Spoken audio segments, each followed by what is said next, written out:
Ladies and gentlemen, welcome back to the Shirtless Plantain Show. It is me, Tosin, your host, alongside Coach and Deen. Fellas, how are we doing today? Free Palestine. And I think that's the perfect way to start.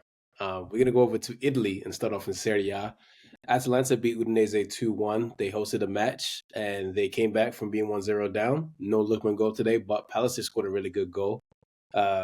Atalanta got a own goal from Udinese, and that was that.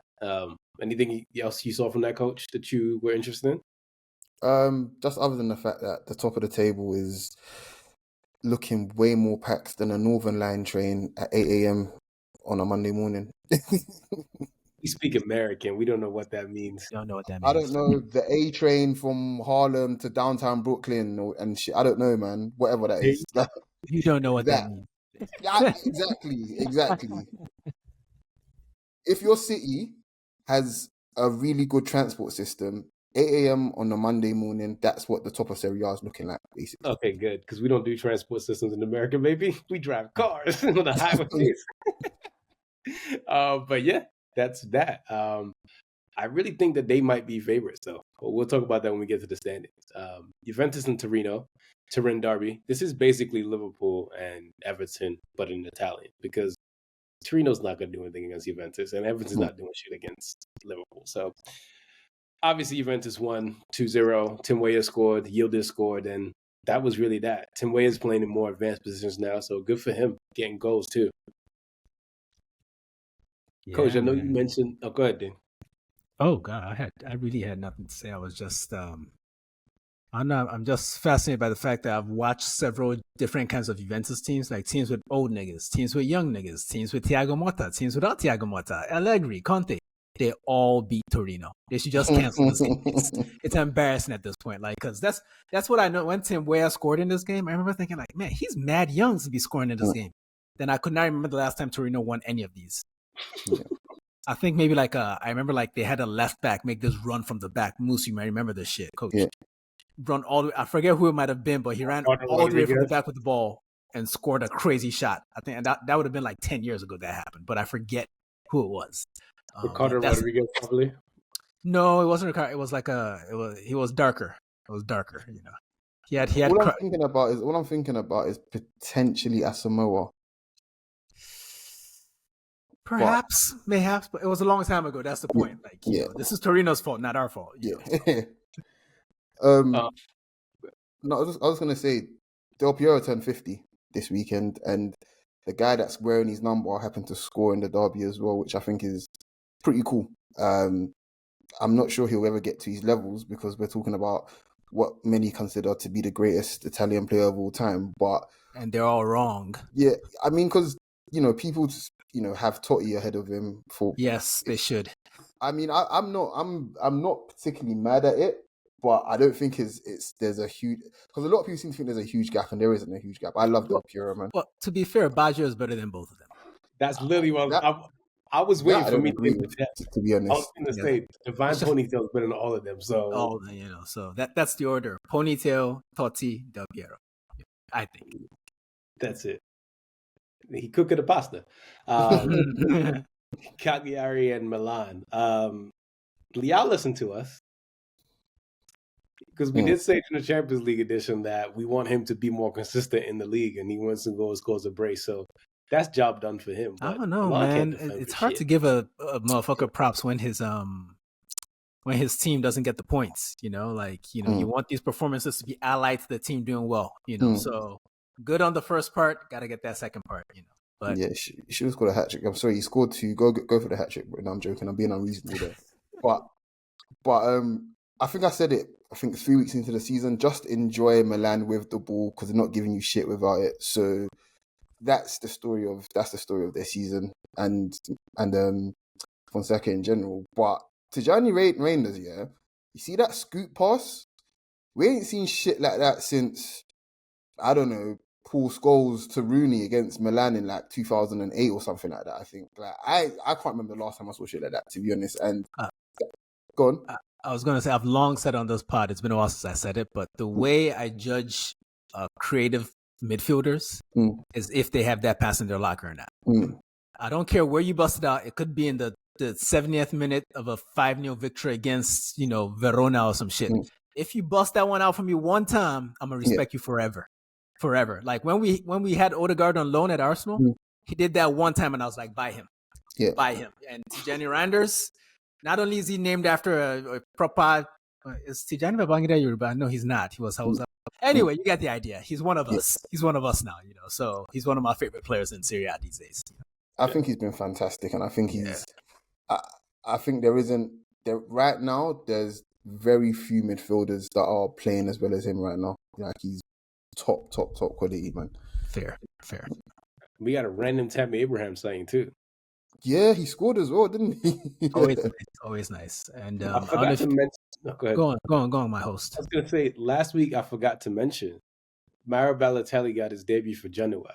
How long do you think it took him to get a yellow card? 45 seconds. 6 minutes.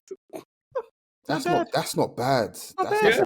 That's a lifetime, man. In the life of Mario, absolutely. Yes, that's not bad. Still. Yeah, and for Cagliari, shout out this Gabriele Zappa guy who basically did a James Justin versus Leicester. I mean, Leicester versus Arsenal tribute, where the right back comes out of nowhere and scores 2 crazy bangers, including a last minute. Man, y'all need to go see this goal though. Like, just go watch it. I was gonna say Milan conceded that goal like 3 times that game, basically, and it just really speaks to the fact that Fonseca very much is an idealist coach. Like, let's just be honest about him there. And I really, really like him, but he's an idealist. He's very much if we play well, we'll win kind of thing, which is fair enough. And if his team play the way he sets his team up, yes, they should win most games, but they don't ever do that. And there's holes in that Milan team still. But go on. Is it a player quality issue or a tactical? I think so. I think it's a little bit. I feel like it's a player quality issue, but it's also the fact that he's not respecting the game as much as he should, because you should be able to just accept that you can't set up your team a certain way expecting it to go your way every week. You got to make the correct adjustments, kind of thing. Some weeks, not saying that he's a better player, but some weeks RLC should be playing because he gives you that extra physical edge in midfield. But yeah, that's where I'll leave it, man. Well, I'm going to pick it up in a great spot. Moise Kean scored a hat-trick as Fiorentina beat Verona 3-1. He can wear all the odd color boots he wants. He can do all the off-griddies he wants now. Good for you. Good for you. Yeah, now that's a boy that's listening to me for real. Like Rafa Leao, listen to you. Moise Kean, listen to me. His team won. Yeah. And listen, Leao's team won the Champions League, so, it don't matter to me. But no, Moise Kean, hat-trick. Good for him, man. Like, he looks happier now. Like the goals came in and he looks like he's just happier. So good for him. Very good for him.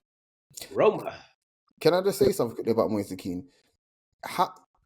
What is the gap between him and Marcus Thuram? I know we're going to get to into later, but what is the gap between them two, quality-wise? Genuinely speaking, I'm not even being a dick here. Like, I don't know. I feel like this is something you have to judge purely on production. And yes, Moise Kean has had a good 3 weeks, but we've seen a lot more of him that wasn't as good as even the shitty version of Thuram. So, but from a profile standpoint, they're pretty much the same player. Thuram is just a little bigger, I feel like. You'd expect the same kind of things from them. I think Moise Kean is better with his feet. He can dribble better. He's 100%. Faster as well. But today, I'm still taking Thuram until further notice. Boy. Can't wait. Give it another 2 weeks, then we can have the conversation again. Roma, they fired their coach. They lost to Bologna 3-2.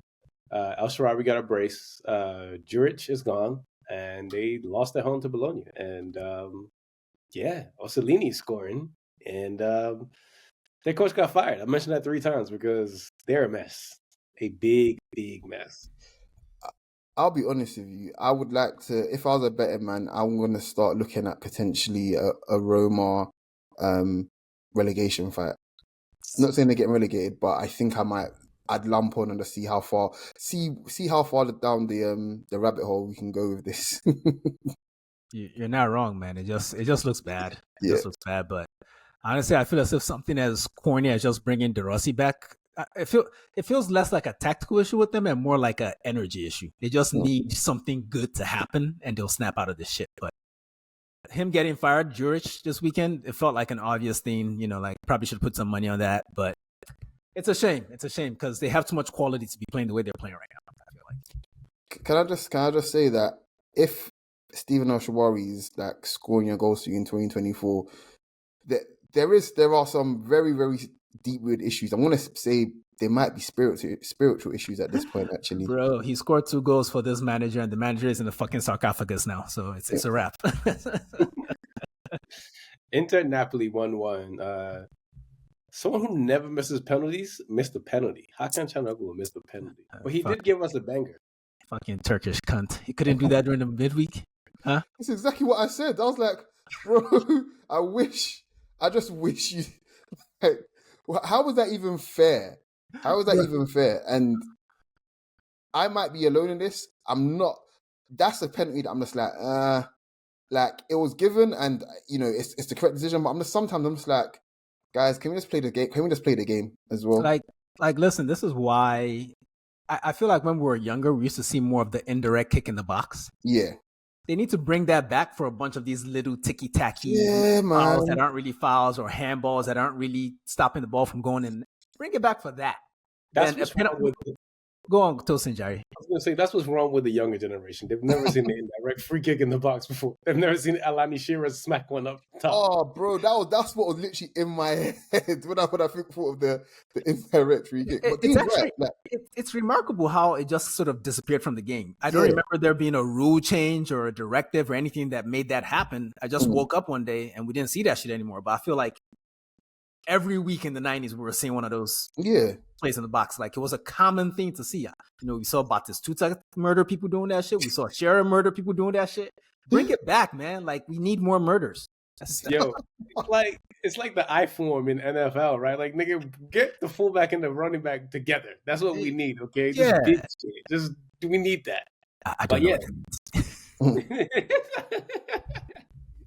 But yeah, Scott McTominay opened the scoring, and I would say Napoli got lucky, if anything.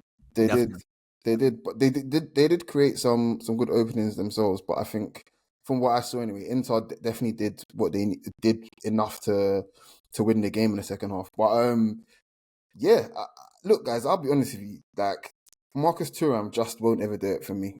I think I'm at that stage of him now. Like, no disrespect, but yeah, France. I know he obviously gets called up quite often, kind of thing. France can't be playing with him as their starting number 9. They just can't. Well, if you think of him as Emil Heskey, Olivier Giroud, one of them type players that he's not really there to get you the goals. He's there to platform a player that's more talented. I just don't know that Lautaro Martinez is talented enough for you to be using Marcus. I don't know that you get enough goals from both of them to justify starting both of them all the time. So I'm sure the manager is looking at it too.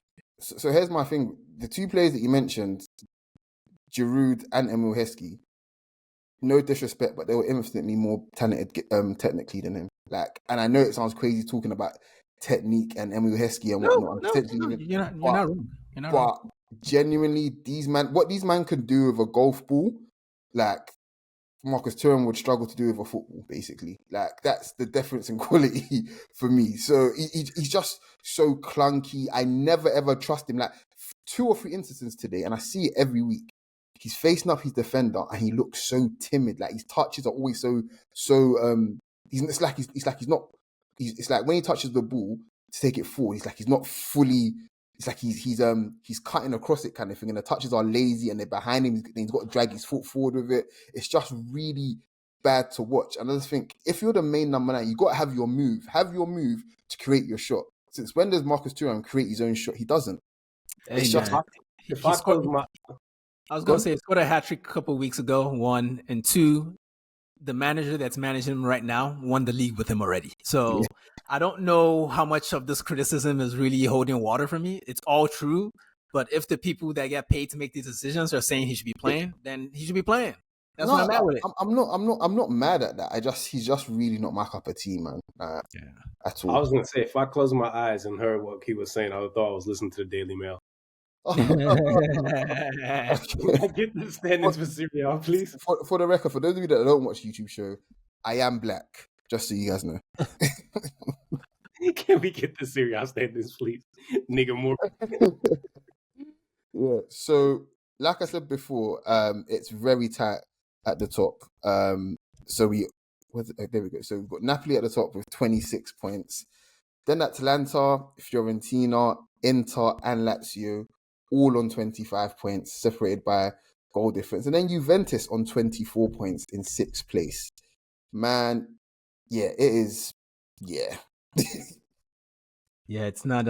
I don't really see any real separation occurring until, let's talk like February. That's when someone might poke their head above the parapet, like, you know what, we're taking this. Because I feel like Conte and his men had a chance, but they've fallen in some bad form lately. Atalanta, I'm gonna just go with the blue and black striped team to win it all. That's where I'm at. Inter, I don't really believe in them anymore for a variety of reasons. One, we just talked a bunch of shit about their forwards, and two, they just concede too much now. Their success in the past was based on their defense being incredible, and it still is. But for whatever reason in Serie A, they leak goals, so can't trust them. Let's go over to Germany. Bayern beat St. Pauli 1-0. Jamal Musiala was a big spark in this boring game. But yeah, that's it. By the way, one of my favorite things I saw about Bayern this whole week, I'm not sure if you guys saw it, there's a training video of Michael Olise trying to shoot on a goal. And Company told him, stop, like, it's enough, Michael. And then Michael tried to go around him. You can see Company was trying to actually like defend him like he was still in the Premier League. So it was really cool to see those two like just kind of having a good rapport together. So he needs to stop, because if he injures Michael Olise with his fat head, then yeah, he's definitely getting sacked in January. But Musiala, there's nothing that this guy can't do, because that's the shit. That's the kind of shit like you hit a ball from that distance into the back of the net. Then what happens? How do teams defend you now when you can also create, a 0.7 XG chance when you pick up the ball centrally 40 yards from goal and you take out 3 players with your dribble? Like what? Where do you stop Musiala now? Like he seems to just, and he scored 2 headers in a week as well. I just think, yeah, Bayern Munich are so lucky to have him. Like if there's one player that I'm genuinely jealous that another team has, it's always going to be Musiala. He's just, to me, he's just the gold standard. The gold standard of attacking midfielders. That's him right there. Well, it's not being a gold standard, Leverkusen, because they just drew 1-1. Schick scored, and Schick went left after that. Miyoshi scored in the 89th minute, and they've just been inconsistent this whole entire season. Maybe Boniface and Tella can go back to Nigeria during the international break and just summon up something for them. I don't know, man. They need help. Is Tella playing for Nigeria? He got called up, but he's not on the national team. He didn't get called up recently, no. Oh, but he's on the national team, yeah. Oh, okay, cool. Yeah, I'm just not convinced by Leverkusen this season, and they're probably gonna crash out of the Champions League as well. So yeah, like I said before, I just don't feel like they did enough in the transfer window to consider a serious title challenge or deep Champions League run again this season, man. But yeah, let's see how it goes in the second half of the season, man. Bayern, Leverkusen, we have them, but then we have the big 3 team, Dortmund, and they lost to Mainz 3-1. Talk to some of my Dortmund homies. You know what they said? They said, "Get Emre Can the fuck out my face." That's what he decided to do. He decides to get the fuck out the game and go take an early shower. Like, who the fuck gets a red card in the 27th minute of a game? Like, what's wrong with you, man? Like, if you don't want to play, just say you don't want to play. Like, what the fuck was that shit? And to lose to Mainz of all teams, like, really, nigga? Really? I didn't want to talk about this game because I know. I'm sorry. It was just, I saw the result. I looked at the package. I was just like, yeah, this isn't fun. But who knows? Like, Mainz might lose their next 6, hopefully. Inshallah. The rest of the games. This next game, I apologize. Put my hand up. I fucked up. This is my fault. Leipzig and Mönchengladbach. I said this is one of the games to watch. You shouldn't have watched this. We love an accountable host. I fucked up here. My fault, everybody. My fault. This game was ass. Total ass. But I think there's a game that happened in the Premier League this weekend that goes cheek for cheek with this game as far as the ass stakes, So we'll get there in a bit. Pause, man. Big Shaw. You're like cheeks, bro? Big Shaw made us long for that. Stuttgart and Frankfurt. This is where the action was. Stuttgart went up 3-0. I mean, Frankfurt went up 3-0. Stuttgart ended up scoring 2, but they couldn't win the game. But again, coach, finish it off. Omar Mamouche. Yeah. Put another free kick. It's like 3 free kicks in like a week. This guy is insane.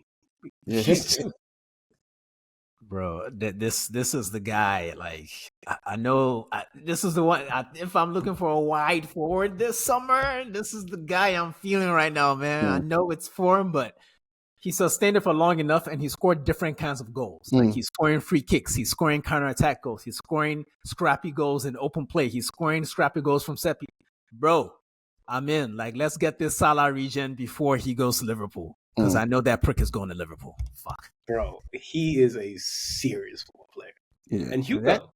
That boy Katike too, man. Like, again, his exile from France is the best thing to ever happen to him. Like, he scored a lovely header in this game. Nice. We mentioned Alan Shearer a little while ago. It felt like a Shearer goal to me, like a header from a corner that was like, you know, even if you don't hear the sound in your head, you make the sound to yourself. You go, bim. It was one of I mean, if we're being honest, Mamouche right now is, on stats alone, he's the best player in Germany right now. Technically, you know, he's top scorer along with Harry Kane, but then he's got 7 assists, 2 more than Harry Kane. He got quite it. literally 18 goals and assists. Did you count the ones from this game? Yeah. Okay. Literally 18 goals and assists in 10 games. That's fucking incredible, man. Yeah, and quick shout out to Kevin Trapp too. He saved the penalty before all the goals started going in. Usually if you go down 1-0, it's a little harder to score 3 goals unreplied, you know, so good job on the keeper there. Yeah, hands up with Milan school graduate over there. Coach, give us the standings in the Bundesliga. So Bayern Munich on 26 points, Red Bull Leipzig on 21 points in second, Eintracht Frankfurt on 20 points in third, and Leverkusen and Freiburg are both tied on 17 points in fourth and fifth place.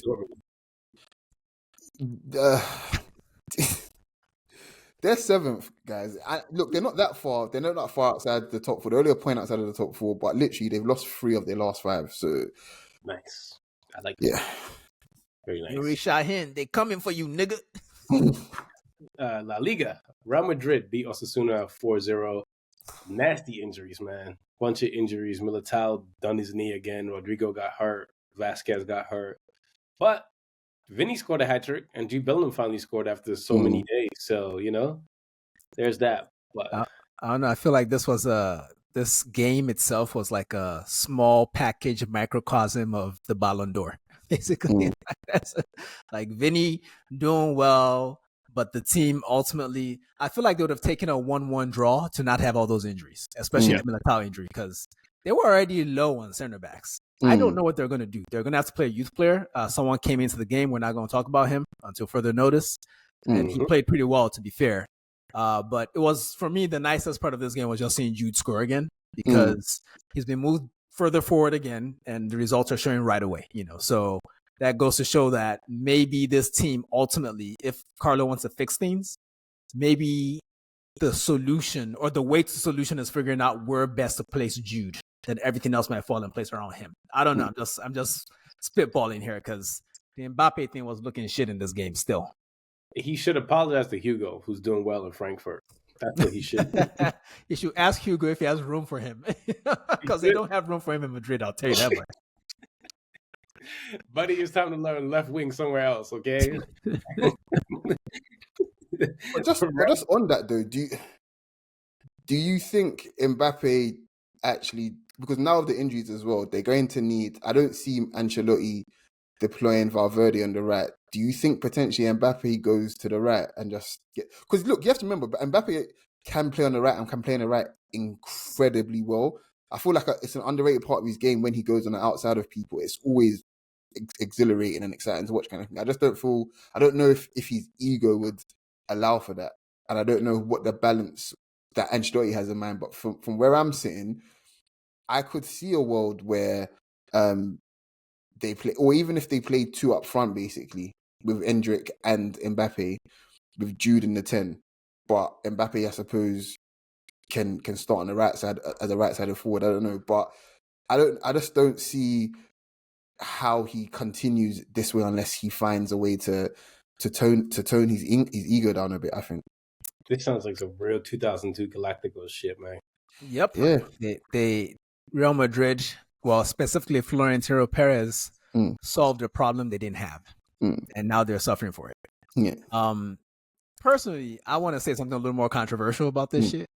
Please. Why? I know Vinny's been playing well for the last, 3 years or whatever, but I don't know that I've come to the conclusion personally that he's a better left winger than Kylian Mbappe. I don't think he's a better footballer than Mbappe. I think Mbappe is better than him. And I think we should consider moving Vinny to the right. Let's see how that works. That could work. Let's just give it a shot. Get Mbappe comfortable, then we move him again, or we just leave them where they are. But the idea that Vinny just gets to stay where he is, I don't know, it kind of bothers me a little bit, even though I like Darkshin's supremacy and shit. But, I don't know. I think if Carlo really wants to experiment, either you get these niggas to track back or you take some bigger swings. It can't go on like this. Like Mbappe is not productive in the middle. I don't like it. I don't want to watch it anymore. So here's my thing. That I agree with you that I do still think Mbappe is better than Vinny.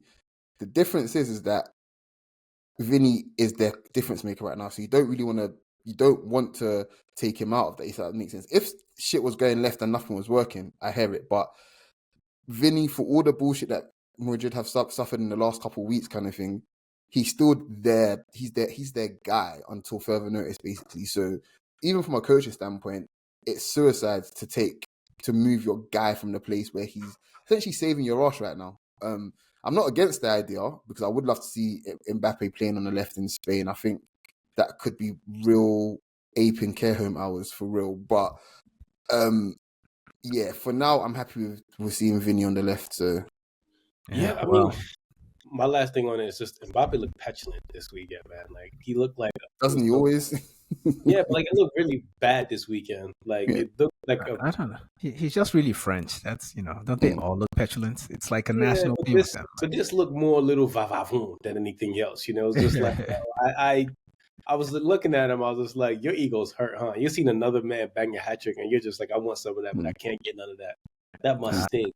Honestly, man, he needs to go talk to Florentino the same way he was talking to the Malam at PSG and see about coming to the Emirates. We'll give him room. We got all the left wing. He can play left back, left center mid, left wing. He can do all that shit. We'll let him do that, But right now, hierarchies are important in teams and organizations, and he's not where he's used to being in the hierarchy at Real Madrid. He's not the most important person in the room anymore. And it's showing in his performance. And I don't really know how you fix that because this is all he's ever been. Since we've known about this dude, he's been the biggest deal wherever he's been, whether it was Monaco, France, PSG. So I don't know what they do to fix it, but I'm so glad it's not my problem. And also, apparently, doesn't want to play for France anymore. So, well, he needs a break. He's been playing nonstop since he was a fucking teenager. Yeah. Anyways, I'm not mad at that. I had a chat in the group chat with some friends. They were like, oh yeah, oh shit, Deschamps dropped him. I was like, no. We call him like Mbappe for a reason, guys. Like, that's the statement he told Deschamps to put out. Like, he said, no, I'm not playing. Real hours. Yeah. Deschamps is just better about that shit than Raymond Domenech was back in the day. Because Raymond Domenech would have brought Mbappe's note to the fucking press conference. Like, well, Kylian told me to tell y'all. In French, obviously. Voulez-vous que je me voie? Real Betis and Celta Vigo 2-2. The Barcelona rejects, Victor Roque, who kissed the badge today, and Marc Bartra, they both scored, and they got a point against Celta. So, woo, good for them. Yeah, they probably should have won that one. Mm-hmm. I'm not sure if you guys can recall. We told you, well, not we. Deen told y'all that Barcelona, that the witching hour was coming for them. And the witching hour came for them. And I did say last week, Sociedad and Barcelona is going to be something to watch. Go ahead, Coach. And Deen said, not this week, though. He did say that. Yeah, I didn't think it was going to be this week, if I'm being honest. Because Sociedad haven't been that good this season. And I didn't really think they had the players on the break to hurt Barcelona. But lo and behold, I think, well, here's the thing about this performance. Barcelona didn't have a shot on goal, guys. Yeah. In 90 minutes of regulation football. I don't really even understand I watched the second half of this game, and I don't really even understand what I watched, really, because I don't feel like Sociedad like just sat in or tried to like block the spaces. They just played them straight up, and Barcelona had nothing. Is this a Yamal issue? Because he didn't play today, so are they already suffering from Messi dependencia, Yamal dependencia? Has that started again? What's going on, man? He's a teenager. Yo, I got a crazy stat for you guys. This is the second time since 2003, 2004 that Barcelona failed to score a goal. I have a shot on target. Yeah. I heard that on the broadcast as well, and that's a double take because all I can remember was the Barcelona kits with no sponsor on it. Basically, I was like, what, since those times? Like, fucking hell. I hope Ludovic Julie's doing well wherever he is. Yeah, man. He wouldn't stand for this bullshit today for sure. But I don't know. Just on Dean's question, are they depending on him too much? I don't know if it's a dependency thing, but I'm going to sympathize with them a bit and just say he's clearly like their best attacker. So, despite Rafinha being absolutely insane and obviously Lewandowski being the OG, if you don't have your best attacker, it's not going to work the way it's not going to work the way it used to, kind of thing. So I'm going to give them a little bit of grace there. But not having a shot on target is criminal. Like that is crazy, bro. Yeah, it is genuinely criminal. But I just think we need to get out of the habit of, oh no, excuses. Oh, it doesn't matter. Oh, you're Barcelona. Listen, shit can happen to anybody. Yeah. Somebody just lost 4-0 at home, then followed up with a 3-1 at home loss, and they had 2 players in the top 3 or top 5 for the Ballon d'Or, guys. Like shit can happen to anybody, and I just football is hard, basically. Yeah, it's hard. Like, it's hard, really hard. It really is. Like, and I think as time goes on, as the sport gets more professional, there are just a lot of good players on a lot of teams. Like, you're not just pulling up and smacking people based on your name on paper anymore. Yeah, like, it's not happening anymore, man. And I know we say that about the Prem a lot, but it's the same thing everywhere. Because you could have given me 20 guesses, and I would not have gone with Sociedad beating Barcelona this weekend, even though I knew it was coming for them. Ronaldo Becker scoring at that. Yeah. And forget them beating Barcelona. The bigger part is that this Barcelona performance itself. Like, it's not like they looked tired or they were jaded. They just could not figure the last action out. They got the ball into the final third, could never figure out an action that led to a save. It was really remarkable to watch, at least in the second half. And shout out Gerardo Becker. It's nice when a black man makes headlines in Spain for not getting racially abused. Yeah, it's wonderful, man. I think that's the biggest takeaway from this all in general. Seriously, but just to round up on Barcelona, man. Like they're going to obviously, they're 6 points ahead going into international break, so they're still in a good position. But if they're not careful, they're probably in a little bit more danger than we'll probably realize of continually trying to play the same way for the whole season. Like every single good team, especially the teams that win stuff, it's happened with Barcelona, they evolve over the season.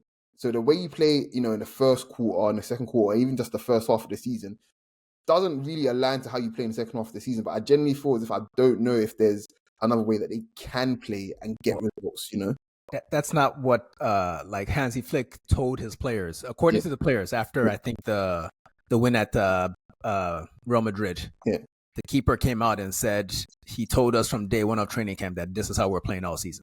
Like this is it.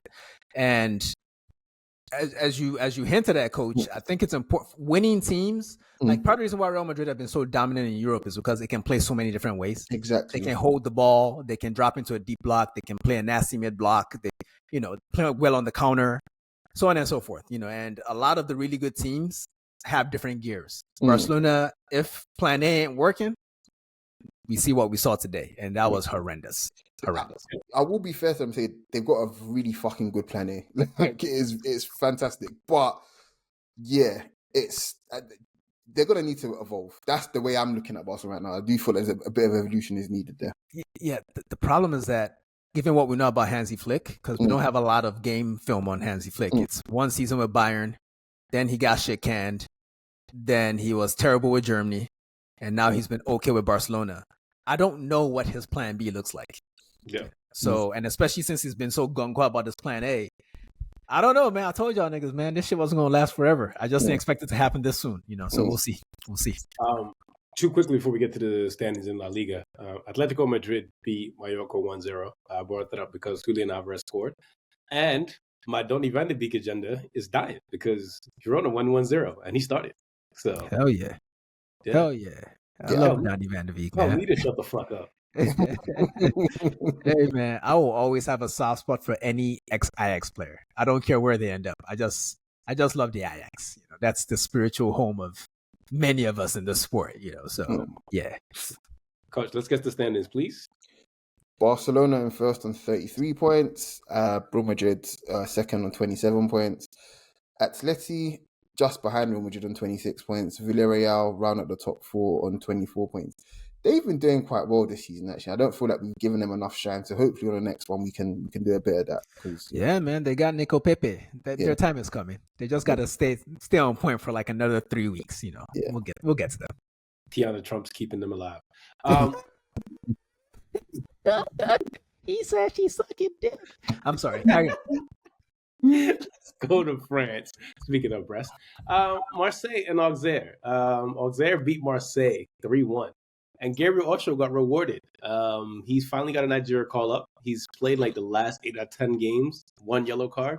So yeah, he's doing well over there. And he was ass in this game, bro. I'm gonna tell you like that. Like, I have all the compliments in the world for Auxerre, but he was fucking terrible. Like, I remember noticing, like, nigga, this way you ended up after Luton?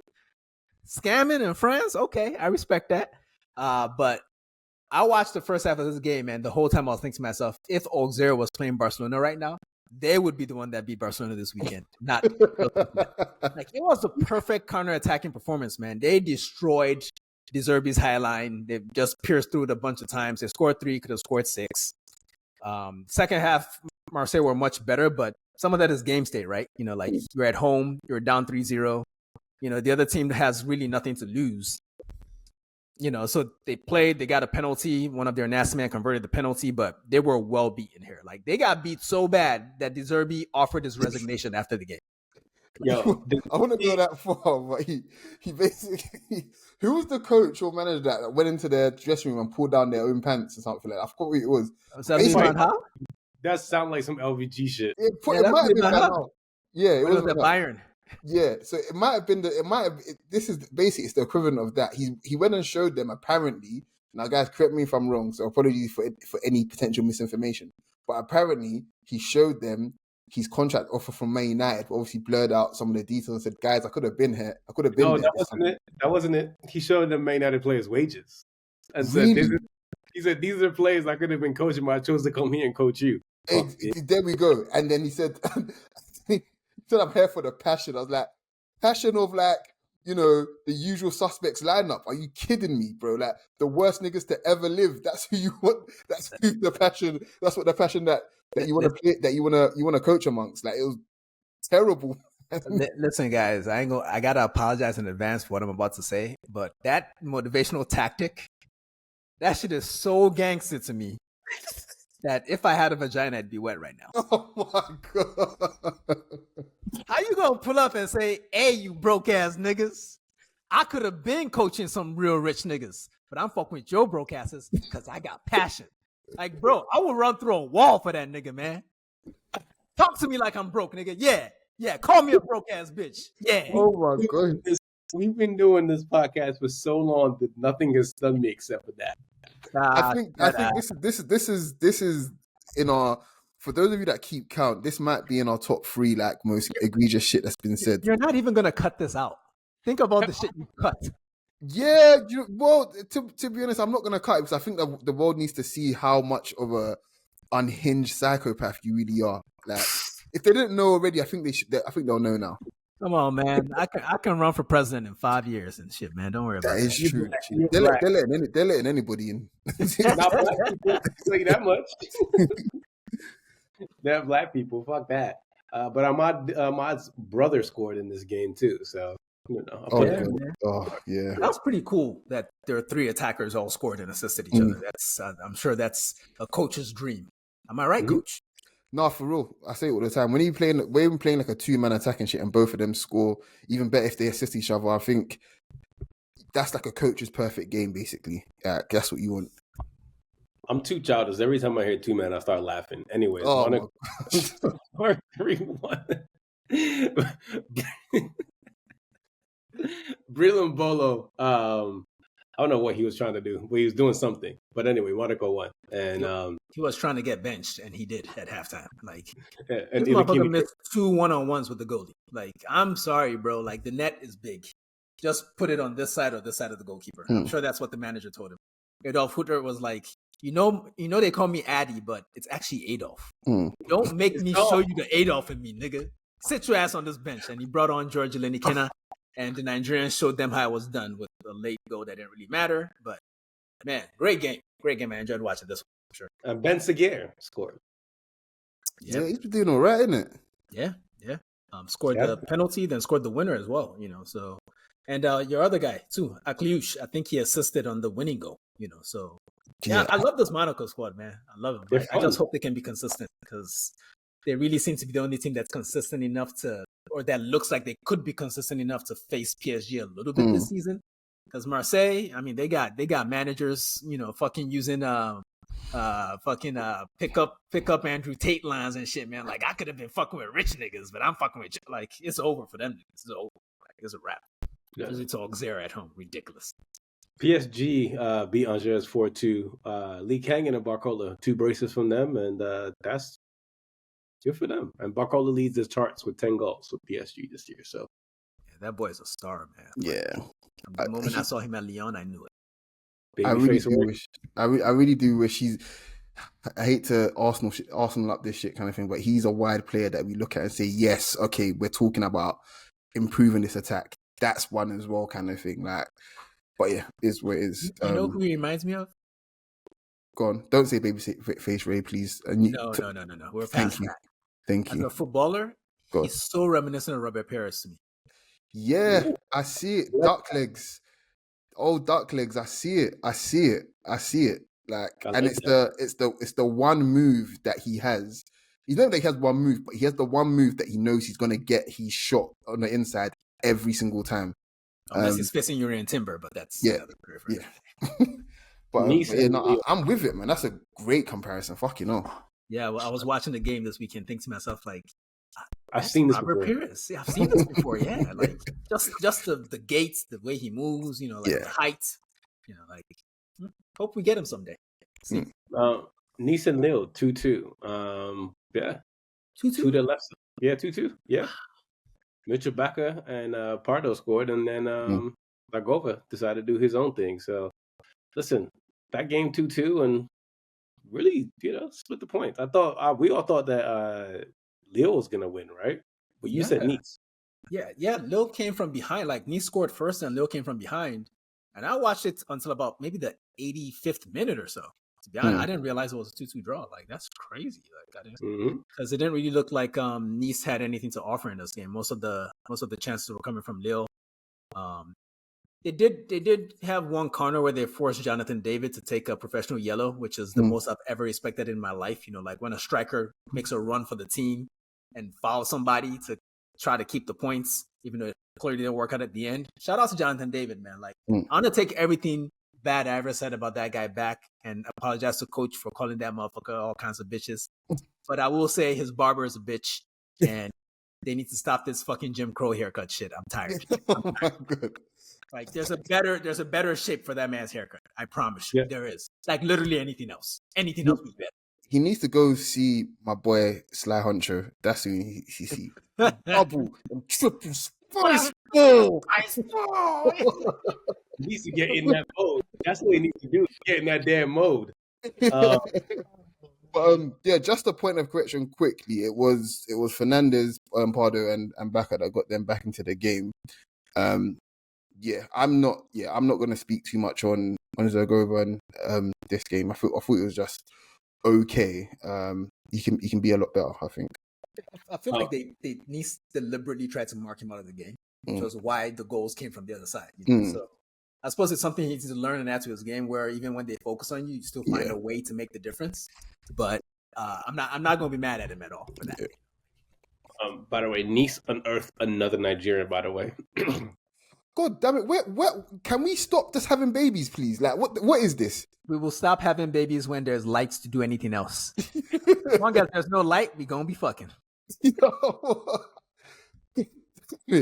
Yeah, this Like, kid, another one. Gosh. 6'5", 18-year-old Nigerian Victor Rapo. Came from Barcelona's academy, went to Nice, 18 years old, MVP for Nigeria U20s at the 2022 Bayern Youth Cup. That's the guy Jonathan David fouled on that counter. I remember thinking like, that's a big nigga. Anyway. Yeah. Jesus Christ, man. Nigeria just producing so many forwards. Give us the standings, please. I'm tired of my country. Oh, man. So, PSG, obviously, are in first with 29 points. Monaco are second on 23 points. Marseille are on 20 points. And Lille are on 19 points in fourth. But Lyon are not that far behind on 18 points. Yeah. Let's go over to England. Wolves finally got a win, 2-0. They beat Southampton. Sarabia and Kuna scored. And yeah, I thought this was like I thought this was sort of a game where whoever loses gets fired type of game, but good for Wolves. Finally get some points. So yeah, I mean, they've deserved results this season, to be fair. Yeah. Gary O'Neill's a good manager. We said this over and over again. Yeah. I mean, coach, you trying to take that motherfucker's job? No, to be honest, I think this pod is very Gary O'Neill friendly, and I just feel when we're talking about shit going your way, I think he's had rotten luck a lot of his career, managerial career, and I feel like it's just. But the good owners and good like sporting directors recognize what he brings, and I feel like at some point he's gonna put shit together, like whatever. Even if he doesn't last at Wolves, whatever club he goes to next, that's probably where he might put it together because he has so many interesting ideas, and the way he talks about the game, like I enjoy listening to him talk about football. Like he's a top coach, man. I rate him so highly, man. Like I will say this much: Mikel Arteta is one of the friendliest, nicest guys when it comes to talking about his fellow professionals. But the way he talks about Gary O'Neill was different. I think they studied together. They were in the same coaching class when they were getting their badges together, and the way he talked about O'Neill was different from the way he talked about anybody else. And from that point on, I've kept an eye on him, and I'm really rooting for his career. Like you said, he has a lot of interesting ideas. I just think that at Wolves right now, even though they lost a lot of players this summer, their best players, I think he has enough to make a run from this point and not be as bad as they've been this season. You know, like it can't just be about luck and VAR and refs and shit. Like bro, just get it done. Results count in the end. If ever I have one point of criticism for him, I think it's probably the fact that against teams that have similar quality kind of thing, I feel like he over exit in terms of trying to dominate them, and sometimes you kind of just gotta play the small man game, if that makes sense, and just make it a scrap. I feel like he tries to. At times, he can be a bit too innovative, which sounds crazy to say, but I feel like sometimes just make it basically. You played for Harry Redknapp, at Portsmouth and shit.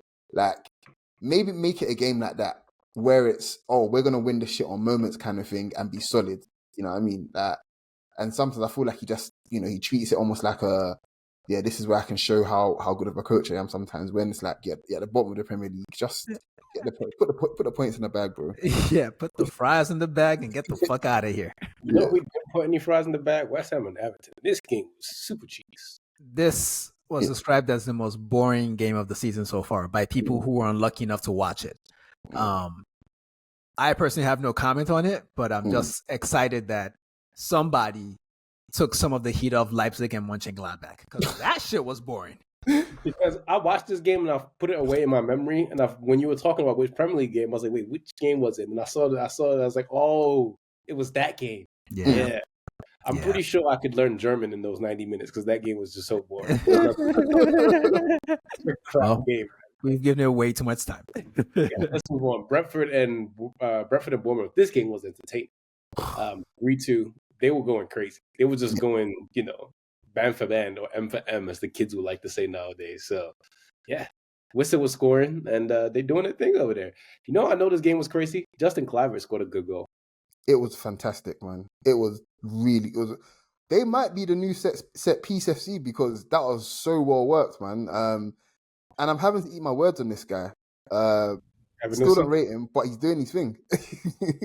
Nelson or Justin Clever? Clever. Yeah, he's had a really interesting career, from Ajax to Roma, Valencia, and now Bournemouth. It's weird, but shout out to him, man. He's found a place. Yeah, I mean, they do love the light-skinned people at Bournemouth, so it makes sense. The spirit of Eddie Howe lives on forever. Crystal Palace lost to Fulham 2-0. The Arsenal boys were showing out. ESR was doing this thing, and Wobie was dancing all over the pitch. So good for them. Harry Wilson scored again. So Reece Nelson was good too. I just didn't realize how flippity floppy his leg is in the final action. I didn't realize he was a bit of a bitch with that kind of thing. But maybe he just had a bad game. But I was watching him like, yo, is this the same motherfucker that was at Arsenal?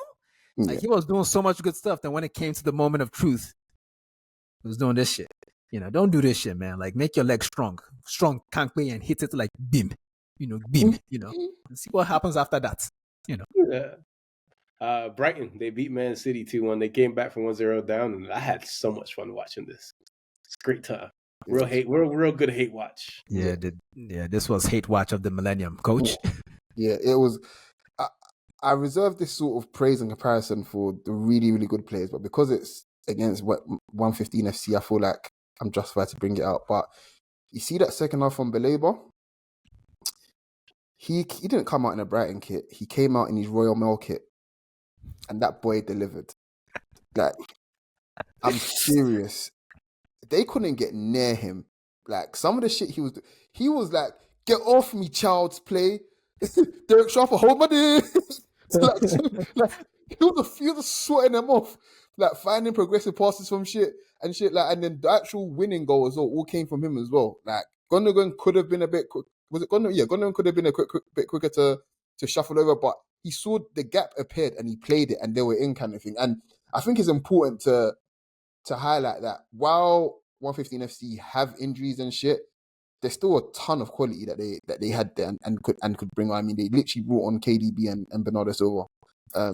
So yeah, like shout out to Brighton for staying in the game. The one thing that I will say that will probably leave a bad taste in my mouth from this game is the fact that they had a halftime interview, guys.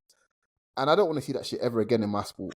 Not in my league, not in my locker room. Well, never again. Then it's up to you to change the channel when the whistle blows because it's here and it's here to stay and we're going to fucking hate it.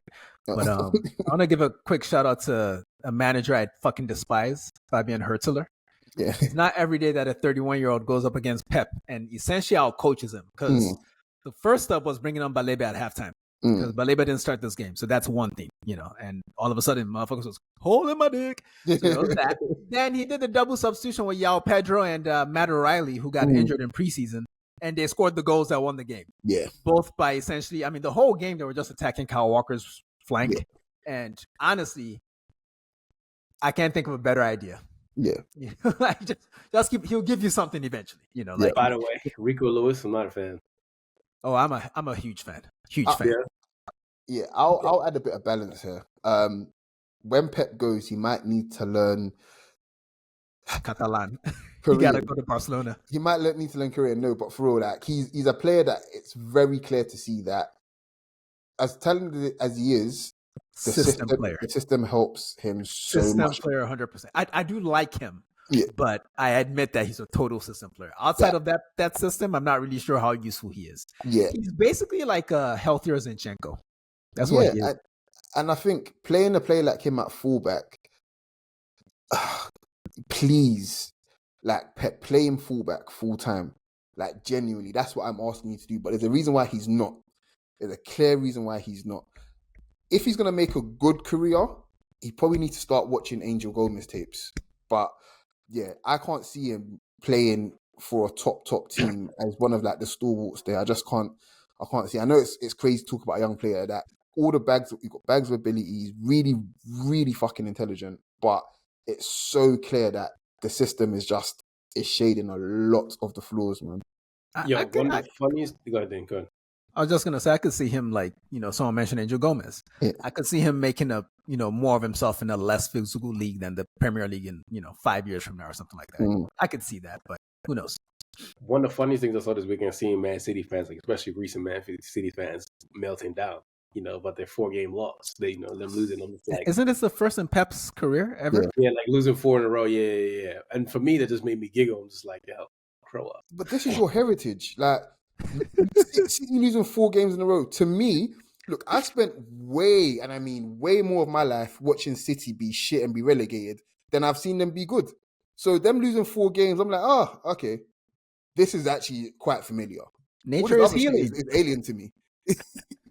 Nature is healing. The rest I haven't seen. I don't really know what they've been doing recently. I just know they've been cheating. Yeah. Climate change is reversing. Hey man, but it's it was a really, probably my favorite hate watch in quite some time. I really enjoyed that game. A comeback loss as well. Oh my god, that's great. While we're on there, what's been you guys' favorite hate watches in general? Because one always springs to mind for me, and it was Atleti versus Liverpool in the Champions League. That one, where Morata scores the winner. That one sticks in my mind because for some reason it felt as if the entire world was hating on Liverpool that game. Everybody, and I mean everybody, everywhere I looked, they were hating on Liverpool. Well, it's funny you say that. Go on, Tosin, sorry. Mine is more recent, actually. Go on. West Ham 2, Man United 0. I had so much. Okay. That doesn't count. You can't hate watch your own team. It doesn't count. I don't respect that answer at all. Not even a little bit. Mine is also a Liverpool game, by the way. It's the Slippy G game. Oh yeah, that was fun. Because Mourinho literally showed up with no chance of winning the title on something. Yeah. I'm here to fuck your party up, and it happened in the most hilarious way possible. Shout out Dembaba. Yeah. It's a good shout. Also, the Stoke versus Liverpool when Steven Gerrard got the red card. That was also hilarious. Didn't they beat them 7-0 or some shit like that? It was 5 or 6-1, and they let Steven Gerrard score. They had to let him score because they felt sorry. Remember when Gerrard got the red card against United, and he got a red card immediately came off the bench? That was great too. Yeah. That was a good one.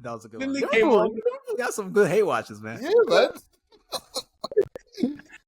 Man United Leicester 3-0. Gonna be United podcast out about that one. Rude boy, he did his thing, man. Didn't lose a game, all the wins and just one draw. So good for him. So he's just gonna end up at Middlesbrough like the other good manager you once had, Michael Carrick. But all I gotta say is Ahmad, he's dope. Playing more. The end. Yeah. All I want to say is hire Eric Ten Hag again and fire him for not playing Ahmad. Look, man. I think there's some good takeaway from Rude's 4 games in charge, but it's very obvious the attack that started today is United's best attack. I don't want to hear any difference. And I didn't watch this game live or anything like that, but in the group chat when I saw that Bruno scored an Ahmad assist, I asked straight away. I was like, "Did Ahmad play in Bruno into space and he took a shot basically?" And he was like, "Yeah." And I was like, everything made sense in the world to me. When you have a player like Ahmad and you have a player like Rashford and you have a player like Højlund and you have a player like Bruno, the attack should be built around getting Ahmad a lot of looks to attract players to himself so that the finishers and the space invaders like Bruno, like Rashford can finish off chances. It is basic, to me, it's basic attack 101. Get your most technically secure player on the ball to attract players and play your more decisive players into space. And the fact that did Ten Hag ever play that front three together, start that front three together? I don't recall, to be honest. Maybe once kind of thing. It really, really rubbed me the wrong way because it's just a huge talent and that rotting away. Like I've said it in jest before, kind of thing. It might be true, it might not be true, but I've said, look, Ahmad is the best player at the club. Now, I don't know how true that is, I don't know how people feel about that, but he generally, to me, he should be one of the first players like on the team sheet list, like top 4 players on the first team. Like it should be there for me. Honestly, it makes the most sense in the world, man. Like get him and Mazwari like playing in tandem together. Him coming in for Mazwari overlapping, bro. That's a very, very good tandem there. It's an excellent tandem, to be honest. Yeah, halal bros. Yeah. And the last thing too, Bruno Garnacho. It's time to learn Ginobili. You're going to be a 6-man. That's your job, is to be the 6-man of the year. So yeah. Yeah. Nottingham Forest, they lost 3-1 to Newcastle. Thought they were going to win, but all of a sudden, Newcastle's like, no, we're going to not do that. Isaac scored a really good goal. Jolinton scored the best of the bunch, and Harvey Barnes scored, and that was that. They taught them pepper. So, yeah. Look, man, you let Joe Linton score a left-footed banger. Yeah, you don't deserve to win a football match ever again. That's my takeaway. I have a question for you guys. Do you guys remember anything about 2002? Yeah, Arsenal won the league, and we went the whole season away from home unbeaten. Do you remember anything from 2002? What he said. Because that's the last time Ipswich Town got an away win in the Premier League. And they God, beat Tottenham 1. You like that setup, huh? Yeah. I hate those stats so much because if you talk about motherfuckers that wasn't even in the league for most of the time, it's like, but guess that don't what? count. We just had a whole conversation about hate watch. We don't care about the rules right now. Tottenham lost at home to Ipswich Town 2-1. And they wore the pink kits and they did their thing. So shout out to Kieran McKenna. Niggas think Arsenal fans hate watch Tottenham? We don't do that. Sorry. Yeah, I'll be honest with you, man. Like, I saw the score, I was like, oh, good old Tottenham, man. Like, no matter how shit I'm feeling, I was like, you know what? I can count on Tottenham to make me feel even a little bit better. Like, it's like they just have this thing like where Arsenal can shit house and Tottenham like, nope. Hold my beer and hold my chicken standing on a basketball as well. We got this. And hold my dick. Yeah, Ipswich for good value for money in this game. Like, it's not, they didn't steal this. Like, they definitely deserved to win. Ange was looking confused at points. I'm always glad to see James Maddison come off the bench and do the square root of fuck all. Terrible fucking player. I do not like him. Never have. Chelsea Arsenal 1-1. The Arsenal edition is out now. It's a pretty enjoyable game. I enjoyed it. All I will have to say is that Mudrik's tattoos are so annoying. So when that phone came off the bench, I was just like, I don't like your tattoos. We had a whole section on this on the pod. I know. That's why I started laughing immediately. Well, we won't spoil it for you guys. Let's go listen to the pod because, yeah, man. Nigga has a tattoo on his throat called Blessed. I'm like, yo, please, that's gross. And butterfly on his neck. Like, I don't like it. Football aside, man, it's good to see Martin Odegaard back. He's a brilliant player, as you all know. Bukayo Saka. There was one time in the first half where you see 3 Chelsea players like around him. It wasn't one time, man. It was the whole game. Whole fucking game, man. Whole game.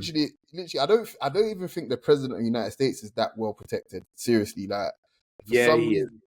No, genuinely, like, he's always got 3 men on him, and at times I always feel like it's still not enough, kind of thing. Like, they did their best, and he wasn't as effective as he usually can be. But I feel it's so disingenuous to give the credit to one player. Like, they're talking about Cucurella locked him down again and shit like that. Look, let's just have it right. Every time that I've seen Cucurella play against Saka, in the first half, he's done his thing, right? He's done okay. Second half, Saka, what he does is he adapts and then starts beating him. It happened last season in much more devastating fashion than they did this season, but he still smoked him second half this game as well. Like, it's such a false narrative that I will fight the good fight forever, to be honest. Like, I won't let people talk about Cucurella as if he's nemesis, because he's not. Like, Cucurella, even after the game, like, wasn't even bold enough to say, yeah, like, I locked him down or whatever kind of thing. So, yeah, I don't get that, to be honest. But on the game, the pod is out. Look, man, get your best players fit, kind of thing, and you should be okay. Yeah, we got international break. One last thing. I have a question for both of you. Do you guys think Ruben Amorim should keep Ruud van Nistelrooy on as the coach? I would have said yes until Ruud was like, I want to coach her someday. Yeah. You can't say shit like that. If I know you want my job, then I'm not going to trust you. He got to go. Yeah. I think I see the value in keeping him, but with the nature of football and the nature of football managers, they have egos, probably egos bigger than the players. Believe it or not. You have to. Yeah. So yeah, having a club legend as your number 2 that has sounded that kind of thing out. Just on a ego shit, you got to kind of set your stall out and say, fuck that nigga, get him out of it, kind of, just to let the players, just to make yourself feel better, basically, is what I'm saying. And I feel like, yeah. Yeah, and dude, he did well in his little 4-game stint, didn't lose a game and shit. Like, the second anything goes wrong, people start agitating for this guy that's behind you making less money. And he got to go, man. If it's meant to be, he'll be back down the line after United fire another 5 coaches or whatever the fuck. So you can't have too many handsome niggas in the room with egos. So, that's how boy bands break up. I don't know what you're talking about, man. Ain't no fucking handsome people at Old Trafford. Moving on. Anyways, we're out. International break. Oh my God, I can't believe we got another one. Last one though. Wait, we didn't do the standings, and I'm glad. I'm happy to not do the standings, but fuck it. Go ahead. These niggas got Google, man. Let's go, man. This shit over an hour and 5 minutes. Let's go. Let's get the fuck out of here, man. We out. We're out. Everyone take it easy. Peace. Peace. Take your shirt off. Take your shirt off. Plenty.